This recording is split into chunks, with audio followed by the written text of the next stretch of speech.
ranking ng 3 and 4, matidetermine siya by points from proper finals. Kung yung rank 3 nakakuha ng maraming points, doon naman sila na ulit next. Rank 3? Or for the consideration of rank 1.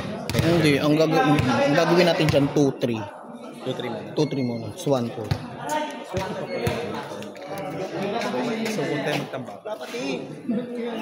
So, anong gusto mo? 2-3? No, yun yung na-announce ko. 2-3-1-2. Dalawang shapo.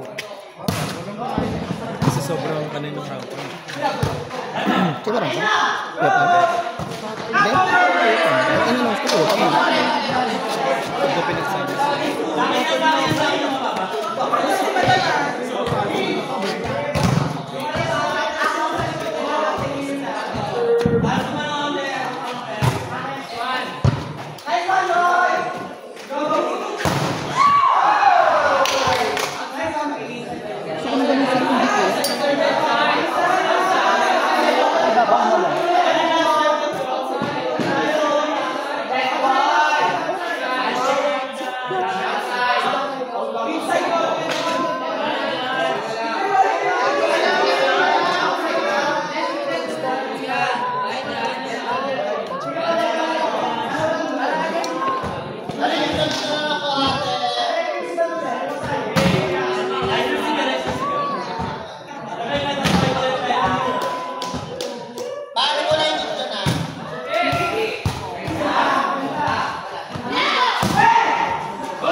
Jason?